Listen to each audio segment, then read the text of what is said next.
Hello అండి. ఈరోజు మన వీడియోలో చూపించబోయే రెసిపీ క్యాబేజీ పకోడీ. మరి ఇంట్లోనే ఈవినింగ్ స్నాక్స్లోకి కరకరలాడే ఈ క్యాబేజీ పకోడీని ఆలస్యం చేయకుండా ఎలా చేయాలో చూసేద్దాం, వచ్చేయండి. ముందుగా నేను సగం కోసిన క్యాబేజీ ముక్కను తీసుకుంటున్నాను. ఇప్పుడు దీనిని వీలైనంత సన్నగా ముక్కలుగా కోసుకోవాలి. ఇలా చిన్న చిన్న ముక్కలుగా కోసుకోవటం వల్ల పకోడీ అనేది బాగా వేగుతుంది. చూడండి, ఇలా చక్కగా కోసుకున్న ఇందులో మధ్యలో ఉండే దుంపనండి మరేమైనా అనండి, దీనిని మాత్రం తీసేయాలి. ఎందుకంటే పకోడీ అంతా వేగినా సరే ఇది మాత్రం తినేటప్పుడు పంటి కింద నలగదు, పకోడీలో వేగదు. ఇప్పుడు ఒక గిన్నె తీసుకొని అందులో ఈ కోసిన దాని అంతటినీ వేసుకొని అందులోనే 3/4 స్పూన్ సాల్ట్, 1/2 స్పూన్ పసుపు వేసుకొని అంతటిని బాగా కలిసేలా కలుపుకోవాలి.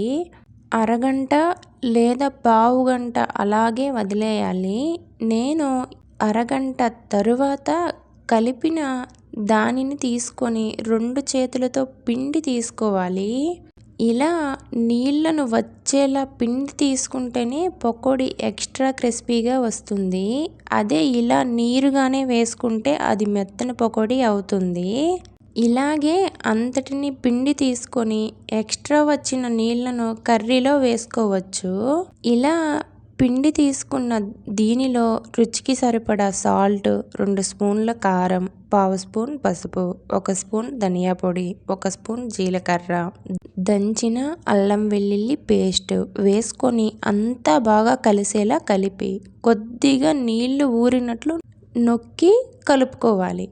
అలాగే ఇందులోనే 1 కప్పు శనగపిండి, 2 స్పూన్ల బియ్యపిండి, 1 రెమ్మ కరివేపాకు, కొద్దిగా కొత్తిమీర ఆకును వేసుకొని నీళ్లు వేసుకోకుండా క్యాబేజీలో ఉండే నీళ్లతోనే బాగా నొక్కి కలుపుకుంటే, ఇలానే పొడి పొడిలాడుతూనే కలుపుకుంటే బాగుంటుంది.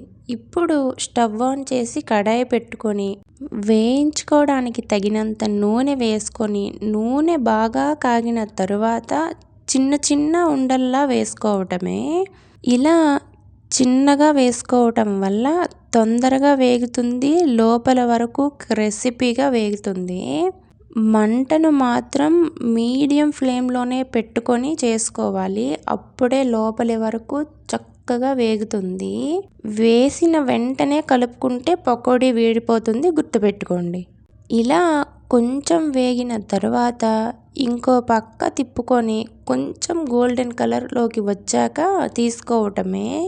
ఇలా పకోడీని తీసుకున్నప్పుడు పేపర్ను కానీ టిష్యూని కానీ వేసుకుంటే ఎక్స్ట్రా ఆయిల్ను పీల్చుకుంటుంది.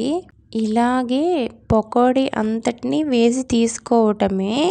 ఇంకేముంది, నిమిషాల్లో రెసిపీగా ఉండే రుచికరమైన క్యాబేజీ పకోడీ రెడీ.